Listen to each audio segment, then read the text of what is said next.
ये कहानी हमें जिस लड़की ने भेजी है उसने हमें बताया कि जब उसके साथ ये हादसा हुआ उस समय वो बहुत डरी हुई थी और शायद अनजान थी, इस बारे में कुछ नहीं जानती थी जो इस लड़की के साथ हुआ था। शायद ऐसा तो आप लोग भी नहीं जानते होंगे। ये कहानी एक बांग्लादेशी लड़की की कहानी है जिसने यहाँ आने के बाद हमें अपनी कहानी सुनाई और उसकी कहानी हमें बहुत ही दिलचस्प लगी, तो सोचा कि हम आप लोगों के साथ भी ये कहानी ज़रूर शेयर करें ताकि आप लोग भी कहानी सुनने के बाद जान जाएं कि आखिर इस दुनिया में क्या क्या होता है। दोस्तों, कहानी में आगे बढ़ने से पहले अगर आपने हमारे चैनल को अभी तक सब्सक्राइब नहीं किया तो चैनल को सब्सक्राइब करें, वीडियो अच्छी लगी हो तो वीडियो को लाइक करें और हाँ, कमेंट करके हमें अपनी राय ज़रूर दें कि आपको हमारी कहानी कैसी लगी। इस दुनिया में बहुत से ऐसे गांव हैं जहां पर अजीब अजीब तरह के रिवाज होते हैं और शायद हम लोग गांव के ऐसे रिवाज को नहीं जानते क्योंकि हम गांव में नहीं रहते। तो चलिए सुनते हैं ये कहानी उसी लड़की की ज़ुबानी। मेरा नाम रुचि है, मैं बांग्लादेश की रहने वाली हूँ। मेरे शहर का नाम बंदरबन था। मैं एक ऐसी लड़की थी जो बहुत चंचल थी, अपनी ज़िंदगी को अपने हिसाब से जीना जानती थी। मुझे मेरे मम्मी पापा हमेशा कहा करते थे कि अब तुम बड़ी हो रही हो, घर से ज़्यादा बाहर मत निकला करो, अपना ध्यान रखा करो। मगर मैं किसी की भी नहीं सुनती थी। मैं हमेशा वही करती थी जो मेरा मन किया करता था। कभी कभी माता पिता की बात ना मानने वाले बच्चों को बहुत बड़ा नुकसान उठाना पड़ता है। ये बात मुझे अपने साथ हुए हादसे के बाद पता चली थी क्योंकि मेरा अपनी मर्ज़ी के मुताबिक चलना ही मेरे लिए बहुत भारी पड़ गया था। मैं जब 18 साल की हुई तो बाज़ार जाते समय मेरा टकराव एक लड़की के साथ हो गया था, एक ऐसे लड़की के साथ जिससे मैं मोहब्बत करने लगी थी। वो भी मुझसे मोहब्बत करता था। उसके दिल में जो चल रहा था उसने कुछ दिनों बाद ही मुझे वो बता दिया था, मगर जो उसके दिमाग में चल रहा था वो मैं नहीं जानती थी। आखिरकार वो अपने दिमाग में मेरे लिए एक लंबी चौड़ी प्लानिंग बनाए हुए था। उसका नाम राजू था। राजू से पहली मुलाकात में ही मुझे मोहब्बत हो गई थी। ना जाने क्यों वो मुझे अच्छा लगने लगा था। उसके बाद धीरे धीरे हम दोनों एक दूसरे से मुलाकातें करने लगे, एक दूसरे से फ़ोन पर भी बात करने लगे। मुझे अपनी ज़िंदगी बहुत हसीन लगने लगी थी। अभी मेरी राजू के साथ मुलाकात हुए लगभग 1 महीना ही गुजरा था। वो मुझसे कहता था कि वो मेरे बिना नहीं रह सकता, मुझे कभी नहीं छोड़ सकता। उसने कहा कि वो जैसे तैसे मेरे साथ शादी करना चाहता है, मगर मैं इतनी जल्दबाजी में उसके साथ शादी कैसे कर सकती थी। मैंने कहा, अभी मैं पढ़ाई कर रही हूँ, मेरी कम उम्र है, मेरे घर वाले तुम्हारे साथ मेरी शादी इतनी जल्दी नहीं करवा सकते। तो वो कहने लगा कि मेरे घर वाले तो मेरे लिए लड़की देख रहे हैं ना, अगर मेरी शादी कहीं और हो गई तो तुम सारी ज़िंदगी मेरे बिना ही गुजारना, तुम इस तरह तो मुझे खो दोगी। देखो, मैं तुमसे पहले ही कह रहा हूँ, मेरी बात मान लो, मैं तुम्हें तुम्हारे घर से भगाकर ले चलता हूँ। हम दोनों अपनी ज़िंदगी कहीं अलग खुशी खुशी बसाएंगे, हम दोनों को वहाँ कोई जुदा नहीं कर पाएगा। मगर मैं उसकी बात मानने के लिए तैयार नहीं थी क्योंकि मैं इतना बड़ा कदम नहीं उठा सकती थी। मेरे परिवार में तो राजू के बारे में कोई नहीं जानता था। राजू मुझसे उम्र में पूरे 7 साल बड़ा था। मेरी शादी में अभी समय लगता क्योंकि मुझसे बड़ी मेरी 2 बहनें और एक भाई था।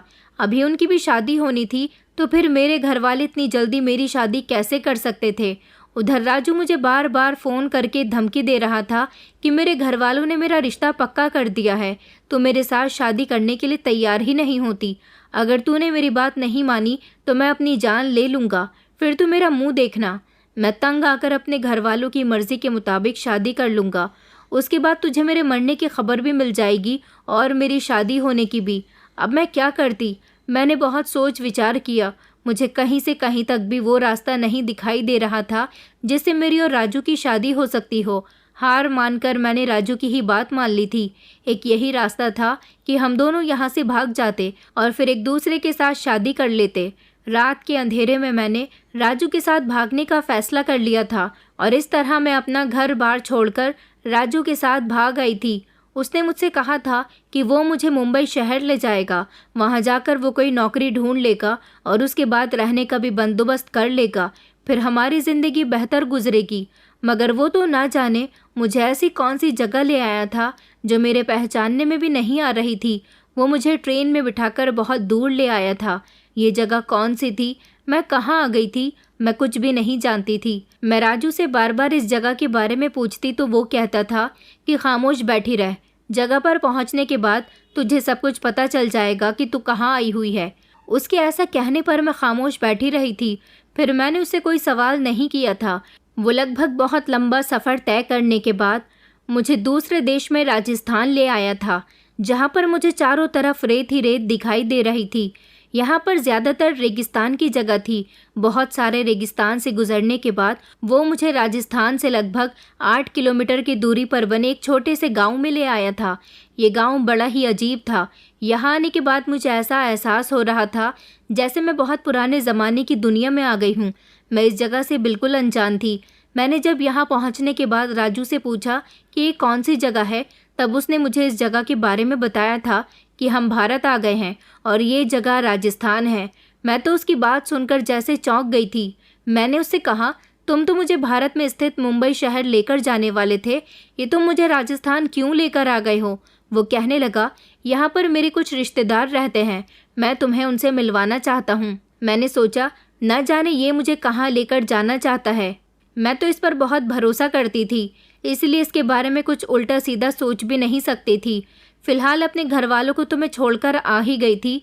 मेरे पीछे उन लोगों का ना जाने क्या हाल हो रहा होगा। वो मुझे जगह जगह तलाश करते फिर रहे होंगे और फिर एक दिन सब्र करके समझ जाएंगे कि उनकी बेटी घर से भाग गई। घर से भागते समय 1 मिनट के लिए भी मेरे पैर नहीं कांपे थे। मुझे अपने बूढ़े माता पिता का एहसास नहीं हुआ था कि मेरे वहाँ से जाने के बाद उन लोगों को कैसी कैसी जिल्लत का सामना करना पड़ा होगा। फिलहाल मुझे तो राजू की मोहब्बत के आगे कुछ नज़र ही नहीं आ रहा था। जैसा वो कहता, जैसा वो करता, मुझे सब बिल्कुल ठीक ठाक लगता था। यहाँ पर वो मुझे जिस गांव में लेकर आया था, इस जगह पर बहुत बड़ी बड़ी हवेलियाँ बनी हुई थी। उसने मुझसे कहा था कि वो इस पूरे गांव को अच्छी तरह से जानता है, क्योंकि सभी लोग ज़्यादातर उसके रिश्तेदार हैं। एक हवेली के आकर वो रुक गया था और मुझे हवेली के अंदर चलने के लिए कहने लगा। मैंने कहा कि पहले तुम अंदर जाओ, मैं तो यहाँ किसी को भी नहीं जानती। तो वो कहने लगा, अरे अंदर चलो तो सही, ये मेरी बुआ का घर है, वो तुम्हें देखेंगी तो बहुत खुश हो जाएंगी। मैं फिर भी अंदर नहीं जा रही थी। मैंने कहा कि मैं तुम्हारे साथ ही अंदर चलूँगी, ना जाने तुम्हारी बुआ का रिएक्शन मुझे देखकर कैसा होगा। उसने मेरा हाथ पकड़ा और वो मुझे घर के अंदर ले जाने लगा। मैंने देखा था कि इस घर के अंदर एक बहुत बुजुर्ग औरत और एक बूढ़ा आदमी बैठे हुए थे। मुझे आते हुए देखकर उन दोनों के चेहरों पर खुशी छा गई थी। वो लोग बहुत खुश हुए। उन्होंने राजू को गले लगा लिया। राजू ने मेरा हाथ पकड़कर उस बूढ़ी औरत के हवाले कर दिया और कहने लगा कि ये रही आपकी अमानत, अब इसे अपने पास रखिए। ये कह कर के राजू पीछे की तरफ हट गया, जबकि मैं कंफ्यूज हो रही थी कि उसने मुझे उन लोगों की अमानत क्यों कहा था। बल्कि उसे तो खुशी खुशी अपनी बुआ को ये बताना चाहिए था कि ये वो लड़की है जिसके साथ मैंने शादी की है, ये आपकी बहू है। वो लोग मुझे देखकर खुश तो बहुत हो रहे थे, लेकिन मेरे साथ बड़े अनजान जैसा बिहेव कर रहे थे। वो बूढ़ा आदमी राजू को लेकर हवेली से बाहर चला गया, जबकि उस बूढ़ी औरत ने मुझे बिस्तर पर बैठने के लिए कहा।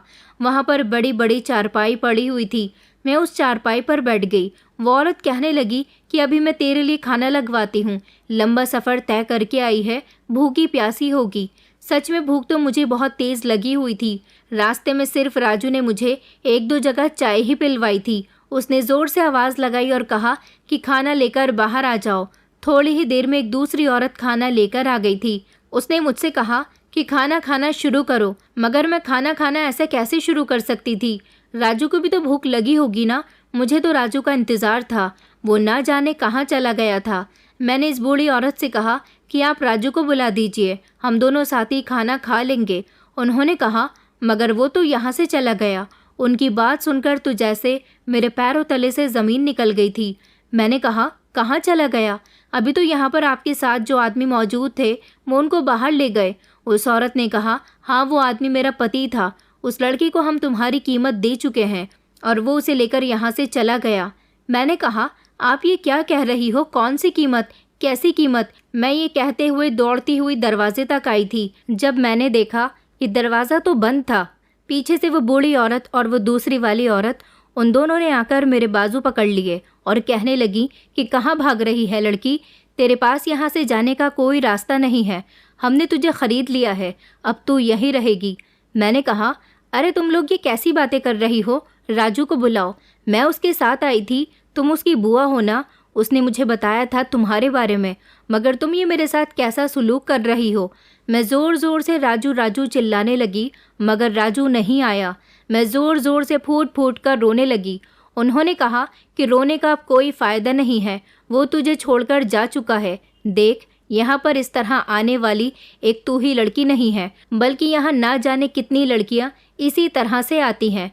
अब परसों जब महीने की मंडी का बाजार लगेगा, तुझे वहाँ ले जाकर बेच दिया जाएगा और इस गांव का जो भी मर्द तुझे खरीदेगा उसके साथ तेरी शादी होगी और उसके साथ तू अपना घर भी बसाएगी। उस औरत की बातें सुनकर तो जैसे मेरे होश उड़ गए थे। मैंने कहा, ऐसा हरगिज़ नहीं होगा, मैं ऐसा कभी नहीं करूँगी। तुम लोगों ने मुझे क्या समझ रखा है। मैं चीखते हुए वहाँ से जाने लगी जब उन्होंने मुझसे कहा कि देख, हम तुझसे पहले ही कह चुके हैं, यहाँ से वापस जाने का कोई रास्ता नहीं है। तू बहुत दूर आ गई है। हमने सुना है कि तू बांग्लादेश से आई है। बांग्लादेश तो बहुत दूर है, तो तू यहाँ से अपने घर कैसे जाएगी? नहीं जा सकती ना। अब जो भी है, जैसा भी है, यही तेरा घर है और यही तेरा गांव भी है। यहाँ तू अपने पति के साथ खुशी खुशी रहना और अपने परिवार को आगे बढ़ाना। वैसे भी हमारे गांव की आबादी बहुत कम है। अगर तू यहाँ 10 बेटियां भी पैदा करेगी तो तेरे लिए काफ़ी है।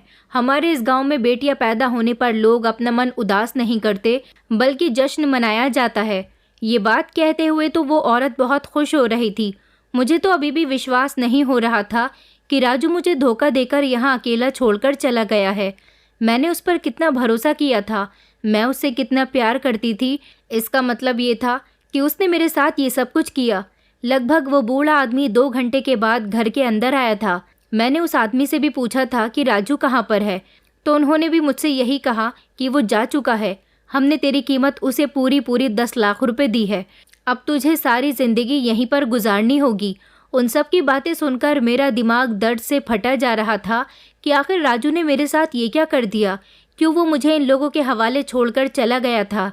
न जाने ये लोग मेरे साथ क्या करते। वैसे तो इन लोगों का व्यवहार मेरे साथ बिल्कुल भी बुरा नहीं था, लेकिन मेरे दिमाग में ढेर सारे सवाल थे। अगर इन्होंने मुझे ख़रीदा था तो क्यों ख़रीदा था, और राजू मुझे इन लोगों के हवाले क्यों करके चला गया था। आखिर क्या मामला था और ये लोग मुझसे किस तरह की बातें कर रहे थे, ये सब मैं जानना चाहती थी। यहाँ पर मेरे दिन रात मुश्किल तो नहीं गुजर रहे थे, क्योंकि यहाँ पर मुझे आराम से रहने के लिए एक कमरा भी दिया गया था। मुझे अच्छा खाना भी दिया जा रहा था। सब कुछ बिल्कुल ठीक ठाक था, मगर फिर भी राजू की दी गई बेवफाई मेरे दिल से अभी तक नहीं जा रही थी। 2 दिन गुजरे तो उस बूढ़ी औरत ने मुझसे अपने साथ चलने के लिए कहा। ना जाने वो मुझे कहाँ लेकर जा रही थी। मैंने उससे मना किया कि प्लीज़ मुझे मेरे घर भिजवा दो, मेरे साथ कुछ गलत मत करो। तो वो कहने लगी कि इसमें रोने वाली क्या बात है, तुझे रोने की कोई ज़रूरत नहीं है। यहाँ तेरी ज़िंदगी या इज़्ज़त पर कोई बुरा असर नहीं पड़ेगा। हम तो इज़्ज़त से तुझे ऐसे मर्दों के हवाले करेंगे जो तेरी अच्छी बोली लगाएगा, और यहाँ अच्छी बोली लगाने वाला इंसान वही होता है जिसे औरत की बेहद ज़रूरत होती है, जो औरत को बड़ी संभाल कर अपनी ज़िंदगी में रखता है, उसे किसी चीज़ की कमी तक नहीं होने देता। इस औरत की बात मेरे कुछ पल्ले नहीं पड़ रही थी, मगर फिर भी मैं खामोश रही। अब मुझे यहाँ रहना था तो इन लोगों का कहना तो मानना ही था। मुझे अपनी बेवकूफ़ी पर बड़ा अफसोस हो रहा था कि मैंने क्यों राजू की बात मानी और मैं उसके साथ यहाँ तक आ गई थी। वो औरत मुझे अपने साथ एक बड़े से मैदान में लेकर आ गई थी। यहाँ पर बहुत सारी ऐसी जवान लड़कियाँ थीं जो आंसू बहा रही थीं। कुछ खामोश खड़ी हुई थी तो कुछ मेरी तरह अनजान थीं, कुछ सांवले रंग की थी तो कुछ बेहद ही खूबसूरत थीं। मगर यहाँ पर आने वाले मर्द और लड़के इन लड़कियों को खरीद कर ले जा रहे थे। ये सब देखकर तो मुझे अपनी आंखों पर विश्वास ही नहीं हो रहा था कि आखिर ये क्या हो रहा है। फिर एक आदमी आया जिसने मेरी बोली लगाई। उस आदमी को मैं बहुत पसंद आ गई थी और उसने 20 लाख रुपए बताए। इस बूढ़ी औरत को पूरे 10 लाख रुपए का प्रॉफिट हो रहा था, इसलिए उसने मुझे इस आदमी के हवाले कर दिया और ये आदमी मुझे लेकर इसी गांव में आ गया। ये वही गांव था जहां से मुझे वो बूढ़ी औरत मंडी तक ले गई थी। मैं ज़ोर ज़ोर से चीख रही थी, चिल्ला रही थी, क्योंकि मुझे पता था कि अब मेरी इसी आदमी के साथ शादी होगी, ये मेरा इस्तेमाल करेगा। मगर यहाँ ये सब क्यों हो रहा था? मैंने देखा था कि ये गांव बड़ी ही धूल की जगह पर था। यहाँ पर हवा चलती तो चारों तरफ रेत का तूफान आ जाता था। सुना था कि यहाँ पर पानी भी बहुत दूर से लेकर आना पड़ता है। इस गांव में हर चीज़ की बड़ी ही परेशानी थी। यहाँ बिजली भी नहीं थी, रात को ये गांव चारों तरफ अंधेरे से घिर जाता था। वहाँ पानी की भी बहुत किल्लत थी। पानी भी यहाँ के लोग बड़ी संभाल कर इस्तेमाल करते थे। इस गांव में और भी बहुत सारी असुविधाएं थीं। मैंने देखा था कि इस गांव में अगर एक घर में 5 मर्द होते तो 2 औरतें होती थीं। ऐसा ना जाने क्यों था, ये मेरी समझ नहीं आया था। मेरे लाख चीखने चिल्लाने के बावजूद भी जो आदमी मुझे अपने साथ खरीदकर मंडी से अपने घर तक लेकर आया था, उसके साथ ज़बरदस्ती मेरी यहाँ के रीति रिवाजों और परंपराओं के साथ शादी करवा दी गई थी। मैं अपनी किस्मत पर बहुत रो रही थी। मैं दुल्हन तो राजू की बनना चाहती थी, मगर वो मुझे इस दलदल में फंसाकर चला गया था। सच कहते हैं कि लोगों की बातों पर इतनी जल्दी भरोसा नहीं करना चाहिए। ये आदमी मुझसे उम्र में बहुत बड़ा था और इसके साथ मेरी शादी हो गई। मैं यहाँ से भागने का रास्ता भी नहीं ढूंढ सकती थी, क्योंकि यहाँ के रास्ते और इस जगह को मैं अच्छी तरह से जानती भी नहीं थी। मुझे सिर्फ डर इस बात का था कि अगर मैं यहाँ से भाग गई और भागते भागते वापस इसी जगह आ गई तो कहीं मेरे लिए और बड़ी मुश्किल खड़ी ना हो जाए। बस इसी सब की वजह से मैं खामोश रही, क्योंकि मेरा रोना धोना यहाँ कोई नहीं सुन रहा था और ना ही मेरे चीखने चिल्लाने का इन लोगों पर कोई फ़र्क पड़ रहा था। मेरे साथ यहाँ कोई ज़्यादती तो नहीं हुई थी, मगर ये कोई बड़ी ज़्यादती नहीं थी कि मेरी मर्ज़ी के ख़िलाफ़ मेरी ज़बरदस्ती शादी मुझसे बड़ी उम्र के आदमी से करवा दी गई। वो भी तब जब मुझे बाज़ार में बिकाऊ औरत की तरह खड़ा कर दिया गया और मुझे ख़रीद कर दुल्हन बनाया गया। जिस घर में मेरी शादी हुई थी, यहाँ पर भी सिर्फ एक ही औरत थी और इस घर में लगभग 4 मर्द रहते थे। मेरा जो पति था वो 4 भाई थे और उसके बड़े भाई की शादी जिस औरत से हुई थी, सुना था कि वो औरत भी इसी तरह से इस आदमी की पत्नी बनी थी। मैं ये सारा सच जानना चाहती थी कि आखिर यहाँ पर क्या होता है और ये सब कुछ औरतों के साथ क्यों किया जा रहा है। मेरी जेठानी ने मेरी शादी के कुछ दिनों बाद मुझे सब कुछ बता दिया था। उसने बताया कि यहाँ की आबादी बहुत कम है। दरअसल 20 साल पहले यहाँ 70% की आबादी हुआ करती थी। इस गांव में किसी तरह की कोई फैसिलिटी नहीं है। जैसे जैसे वक्त आगे बढ़ता गया, यहाँ के लोग नए दौर के साथ साथ आगे बढ़ते गए और उन्हें छोटी से छोटी और बड़ी से बड़ी परेशानियाँ आने लगीं।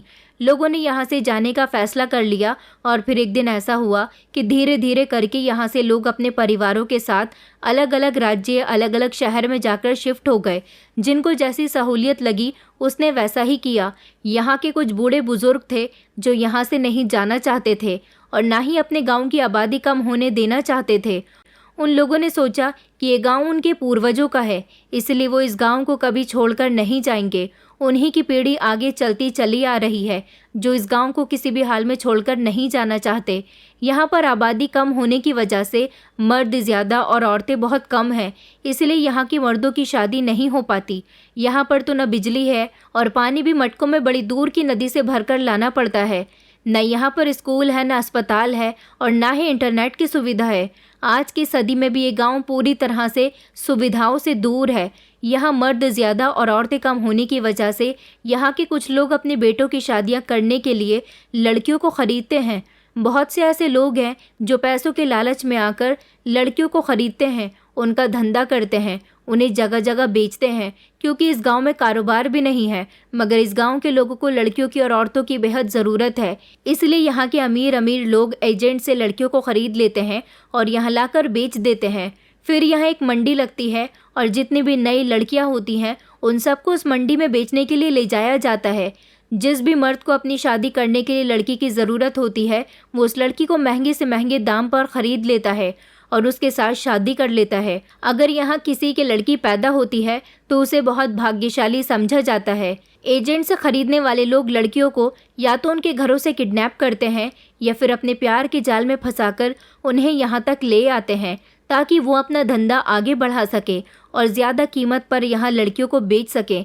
क्योंकि यहाँ लड़कियों और औरतों की बेहद ज़रूरत है, इसलिए यहाँ के लोग कितनी भी कीमत पर लड़कियों को ख़रीदने के लिए तैयार रहते हैं और यहाँ के लोग भी अपने ही गांव में लड़कियों को ख़रीदकर एक दूसरे के घर बेच देते हैं।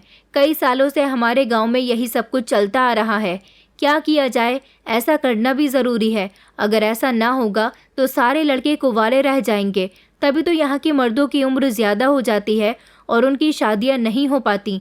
किसी मर्द को शादी करने के लिए कोई औरत ही नहीं मिलती, इसलिए यहाँ औरत की बहुत इज्जत की जाती है। कोई भी यहाँ औरत के साथ गलत व्यवहार नहीं करता, अगर करता तो उस इंसान को सज़ा दी जाती है। क्योंकि इस गांव में कोई कानून भी नहीं है। इस गांव के लोग खुद ही अपना कानून बनाते हैं और खुद ही आरोपी को सज़ा दे देते हैं।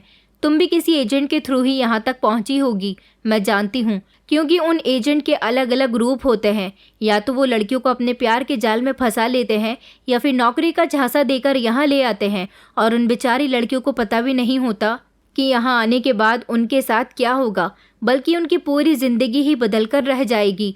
मुझे भी एजेंट ही यहाँ लेकर आया था। मुझे नौकरी की तलाश थी। मैं बांग्लादेश से आई हूँ। मैं पढ़ी लिखी हूँ मगर गरीब परिवार की हूँ। अपने ही शहर में नौकरी ढूंढने के लिए गई थी जब वहाँ पर मेरे सामने एक आदमी से हुआ और उसने कहा कि क्या तुम भारत जाकर नौकरी करना पसंद करोगी।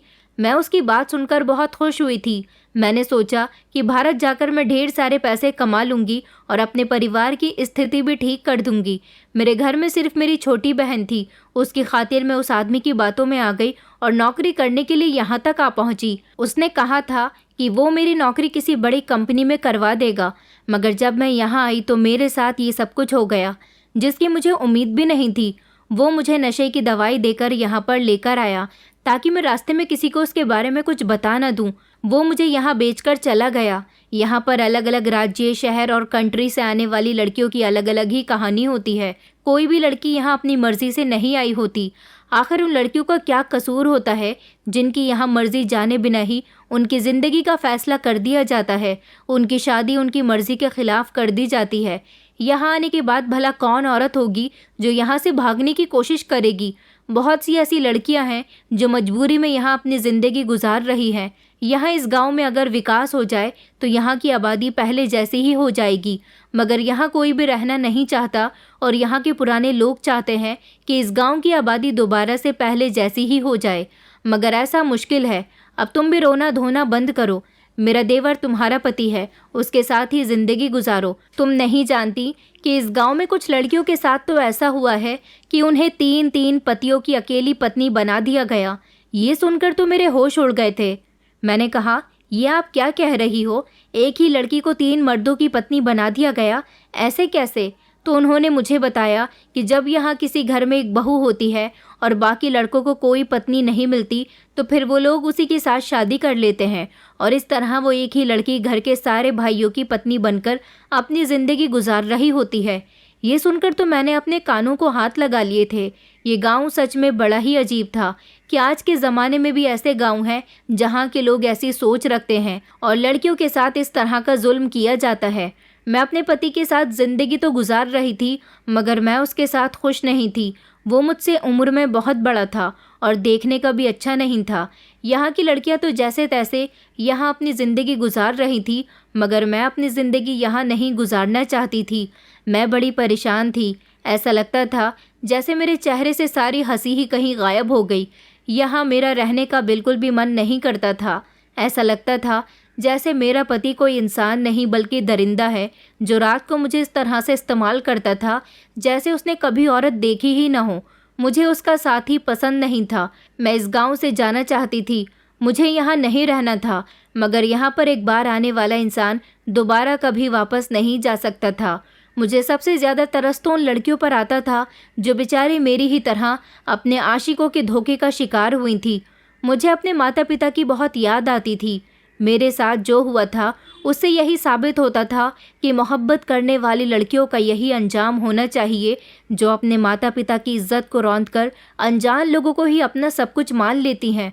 मुझे अपने देश वापस जाना था, अपने घर वालों से मिलना था, लेकिन मैं यहाँ से कहीं नहीं जा सकती थी।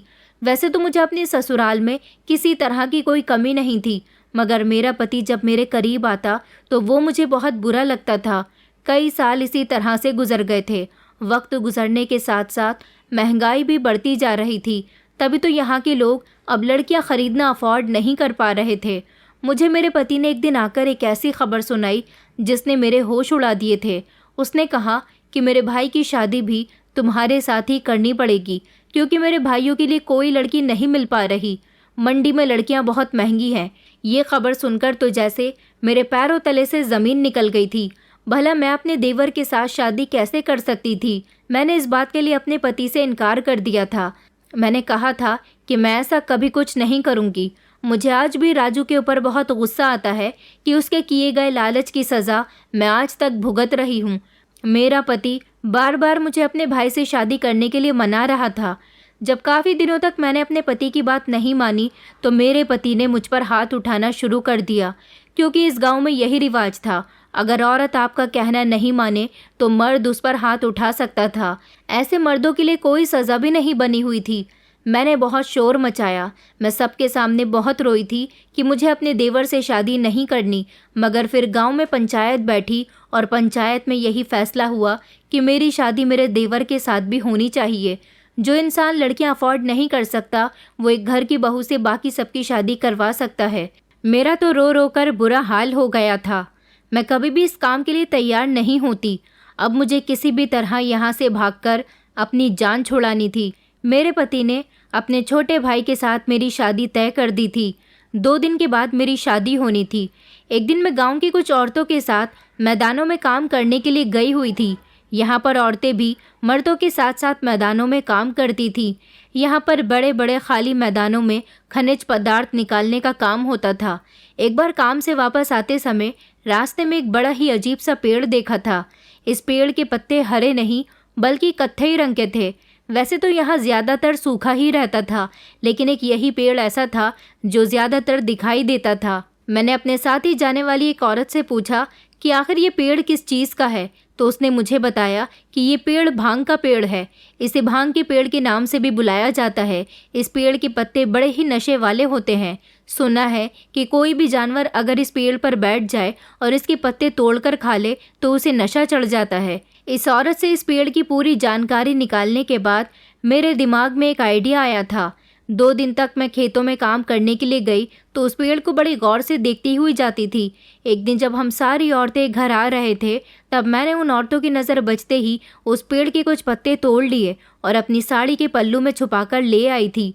रात का समय था जब मैं यहाँ से भागने का बंदोबस्त कर रही थी। वैसे भी मैं यहाँ पर खाली हाथ आई थी, इसलिए मुझे यहाँ से खाली हाथ ही जाना था। मेरे पास यहाँ से भागने का अब एक बहुत ही अच्छा उपाय था। मैंने खामोशी से उन पेड़ के पत्तों को सिलबट्टे पर पीस लिया था और रात के खाने में पेड़ के पत्तों का लेप मिलाकर सबको खिला दिया था। खाना खाने के बाद सब लोगों के दिमाग पर नशा सवार होने लगा था और एक एक करके सब गहरी नींद में जा चुके थे। और उन सब के गहरी नींद में जाने के बाद मेरे पास यहाँ से भागने का एक बहुत अच्छा मौका था। कोई भी मुझे यहाँ से जाते हुए नहीं देख सकता था और ना ही रोक सकता था। रात के अंधेरे में मैं धीरे धीरे दरवाजे से घर के बाहर निकली और फिर भागती हुई ना जाने कहाँ तक आ गई थी। ये तो मैं खुद भी नहीं जानती थी। मैं इतनी दूर चली आई थी कि मेरे पैरों में दर्द होने लगा था। भागते भागते मुझे सुबह हो गई थी, क्योंकि जब मैं घर से निकली थी तो लगभग 4 बजे का समय हो रहा था और 1 घंटे का रास्ता तय करने के बाद दिन का उजाला फैलने लगा था। मैं थक कर सड़क किनारे बैठ गई कि थोड़ा सांस ले लूं। भले ही मुझे अपनी जान की कोई फिक्र नहीं थी, मगर मैं उन लोगों के चंगुल से तो बच ही गई थी। यही मेरे लिए बहुत बड़ी बात थी। फिर से मैंने चलना शुरू किया तो मेरी टक्कर एक ऐसे इंसान के साथ हुई जिसने मुझे संभाल लिया था। अगर वो मुझे नहीं संभालता तो शायद मेरा एक गुजरते हुए बड़े से ट्रक से एक्सीडेंट हो जाता। आप लोगों को लग रहा होगा कि मैं बड़ी आसानी से उस गांव से निकल आई, मगर ऐसा नहीं था। मेरे लिए वहां से भागना रात के अंधेरे में बेहद मुश्किल रहा था। शायद सब लोग होश में नहीं थे, इसलिए किसी को मेरे बारे में पता नहीं चला। लेकिन इतनी आसानी से मेरा पति सुकून से बैठने वाला नहीं था। जिसके साथ मेरी टक्कर हुई थी ये एक जवान लड़का था। मैं भागते भागते शायद बहुत थक गई थी, इसलिए मुझे आराम की ज़रूरत थी। जैसे ही उसने मुझे थामा, मुझे एक अजीब सा सुकून मिला और मैं बेहोश हो गई थी। फिर जब मेरी आँख खुली तो मैं एक घर में मौजूद थी। ये घर किसका था ये तो मैं नहीं जानती थी। मैं जैसे ही उठकर बैठी तो मैंने फ़ौरन इधर उधर देखना शुरू कर दिया। थोड़ी देर बाद वो लड़का कमरे के अंदर आया और कहने लगा, अब तो आप ठीक हो ना? उसकी बात सुनकर मैंने उसे चौंक कर देखा।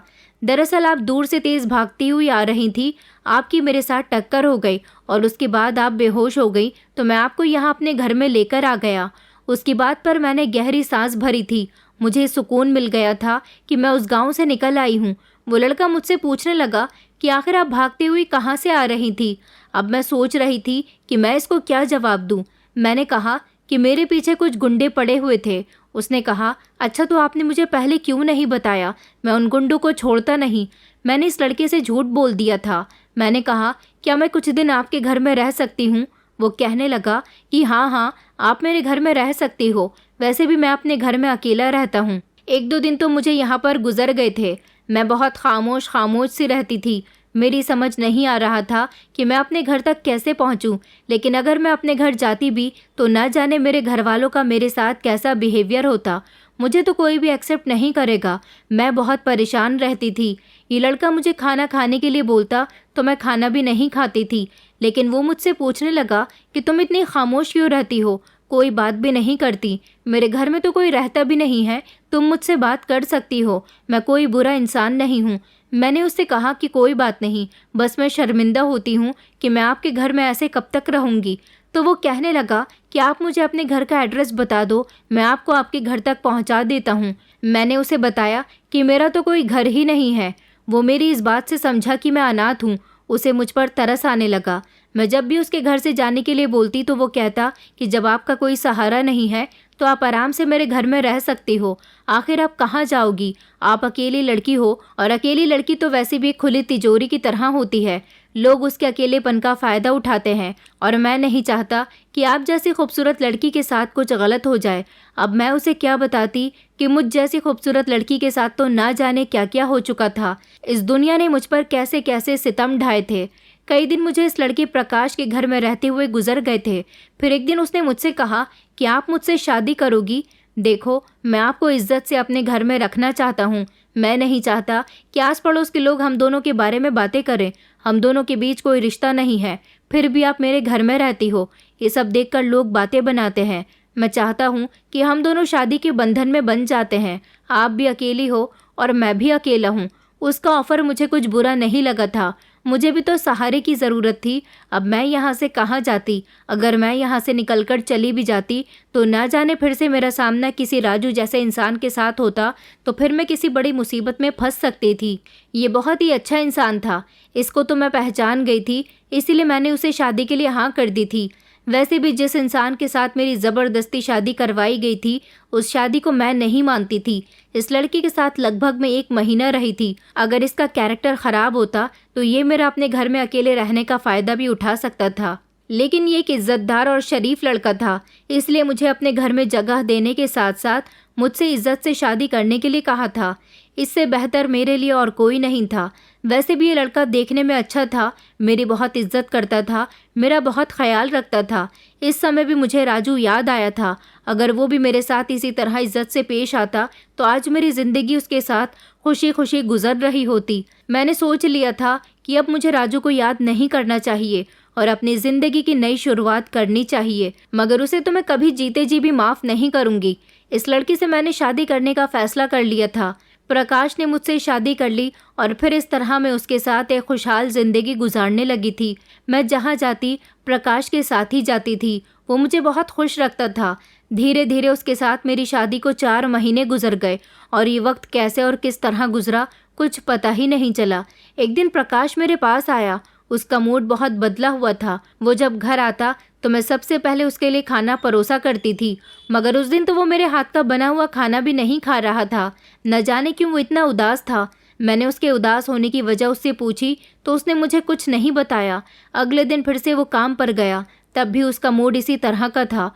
वो तो मेरे साथ शादी होने के बाद बहुत खुश रहता था। अब इतने समय के बाद उसे अचानक क्या हो गया था, ये तो मैं नहीं समझ पाई थी। एक दिन प्रकाश आकर मुझसे झगड़ा करने लगा। कहने लगा, क्या तुम्हारी पहले किसी के साथ शादी हो चुकी थी? उसकी बात सुनकर मैं चौंक गई। मेरे तो जैसे होश उड़ गए थे। मैंने पूरी तरह से उससे इस बात को छुपाने की कोशिश की थी, मगर न जाने कैसे प्रकाश को पता चल गया था और वो मुझसे झगड़ने लगा। कहने लगा कि एक आदमी कई दिनों से मेरे पास आता है, तुम्हारा नाम लेकर कहता है कि मैं तुम्हें उससे मिलवा दूं। मैं जब उससे पूछता हूँ कि तुम उसे कैसे जानते हो तो वो कहता है कि रुचि मेरी पत्नी है, मेरी उसके साथ शादी हुई है। कई दिनों से तो मैं उसकी बात पर यकीन नहीं कर रहा हूँ, मगर आज उसने मुझे सबूत दिखाया। उसने मुझे तुम्हारी और उसकी शादी की तस्वीर दिखाई जिसमें तुम उसके बराबर में दुल्हन बनी बैठी हुई हो। ये बात सुनकर तो जैसे मेरे होश उड़ गए थे। मैं समझ गई थी कि इंसान वही है, मेरा पहला पति चंपक, जो मुझे ढूंढता हुआ यहाँ तक आ पहुँचा है। उसे कैसे पता चल गया कि मैं यहाँ पर छुपी हुई हूँ? प्रकाश के मुंह से ये बात सुनकर तो मुझे अब डर लगने लगा था। प्रकाश कहने लगा कि वो तुमसे मिलना चाहता है, मगर मैं उसे तुमसे मिलने नहीं दे रहा। वो आदमी बार बार मुझसे तुम्हारे बारे में पूछता है। मुझे पसंद नहीं कि कोई तुम्हारा नाम अपनी ज़ुबान से भी ले। मुझे बताओ कि वो मर्द कौन है और क्यों तुम्हारे बारे में इस तरह की बातें करता है, क्यों तुम्हें अपनी पत्नी बताता है? प्रकाश की बातों पर मैं खामोश रही और मैंने अपना सर झुका लिया था। मेरी खामोशी पर वो कहने लगा, वो आदमी मुझ पर बहुत बरस रहा था, बहुत गुस्सा कर रहा था, कह रहा था कि तुम्हें मुझे इस बारे में बताना चाहिए और अगर ऐसी ही बात है तो तुम उसी के पास चली जाओ। मैंने प्रकाश के आगे हाथ जोड़े और उससे कहा कि एक बार मेरी बात तो सुन लो, आखिर मैं क्या कहना चाहती हूँ। प्रकाश कहने लगा कि अच्छा बताओ क्या बात है। फिर मैंने उसे अपनी शुरू से लेकर अब तक की पूरी कहानी बताई कि किस तरह मुझे राजू बांग्लादेश से यहाँ लेकर आया और यहाँ लाने के बाद किस तरह उसने मुझे यहाँ से पूरे 500 किलोमीटर दूर एक गांव में ले जाकर बेच दिया और वहाँ पर भी मुझे एक मर्द ने ख़रीदा और उसने मेरे साथ शादी कर ली। उसके घर से भागकर मैं यहाँ तक आ गई और वही आदमी मुझे अब तलाश कर रहा है। वो बिल्कुल ठीक कहता है कि मैं उसकी पत्नी हूँ, मगर मैं इस रिश्ते को नहीं मानती क्योंकि उस गाँव में औरतों की बहुत कमी है और इसीलिए मेरी शादी उसके बाकी भाइयों के साथ भी होने जा रही थी। ये सब मैं बर्दाश्त न कर सकी और मैं वहाँ से भाग आई।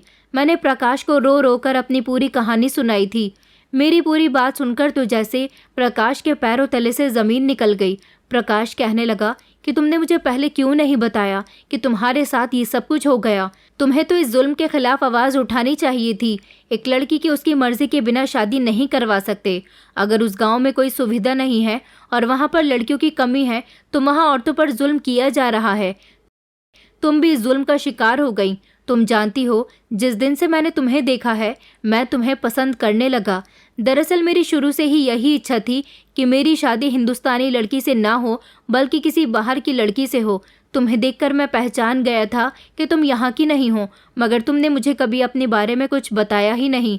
आज जब तुमने मुझे बताया कि तुम बांग्लादेश की हो तो मेरी खुशी डबल हो गई। तुम फिक्र मत करो, अब वो इंसान यहाँ आएगा तो मैं उसे यहाँ से भगा दूंगा और मैं कभी तुम्हें उसके हवाले नहीं करूँगा। मेरी पूरी कहानी सुनने के बाद मेरे पति को मुझ पर बहुत तरस आया था। वो आदमी जब मुझे लेने के लिए आया तो प्रकाश ने उसे पुलिस के हवाले कर दिया था। फिर उसने अपने गांव के बारे में पुलिस को सब कुछ बता दिया। पुलिस वाले गांव चले गए और वहां जाकर उन्होंने गांव वालों के खिलाफ एक्शन उठाया। इस तरह मैं तो बच गई थी, मगर उस गांव में अभी भी मेरे जैसी न जाने कितनी लड़कियां हैं जिन्होंने वहां से भागकर अपनी ज़िंदगी बचाने की कोशिश नहीं की, बल्कि वो खामोशी से वहाँ सारे जुल्म सितम सहकर अपनी ज़िंदगी को गुजार रही हैं। वहाँ जाकर जब पुलिस ने वहाँ के हालात देखे कि उस गांव में ना तो कानून है, ना अस्पताल है, ना स्कूल है, ना बिजली है, बल्कि वहाँ तो कोई व्यवस्था ही नहीं है। ये सब देखकर पुलिस ने उस गांव को सुधारने का फैसला किया था। मैंने सुना है कि वहाँ पर सरकार ने अब काफ़ी सारी फैसिलिटीज़ मौजूद कर दी हैं, क्योंकि वो हादसा होने के बाद उस गांव में सुविधाओं का बंदोबस्त किया जाने लगा और उस गांव का धीरे धीरे विकास होने लगा। अगर आप लोग भी किसी ऐसे गांव को जानते हैं जहां पर ऐसी अजीब अजीब रिवाज होते हैं तो आप लोग हमसे ऐसे हादसे ज़रूर शेयर करें ताकि हम और लोगों के साथ साथ आपकी भी स्टोरी शेयर कर सकें। दोस्तों, उम्मीद करती हूँ आपको हमारी कहानी पसंद आई होगी। कहानी पसंद आई है तो वीडियो को लाइक करें, चैनल पर नए हैं तो चैनल को सब्सक्राइब करें और हाँ, नोटिफिकेशन बेल को ज़रूर दबाएं ताकि अगली अपडेट सबसे पहले आपको मिले।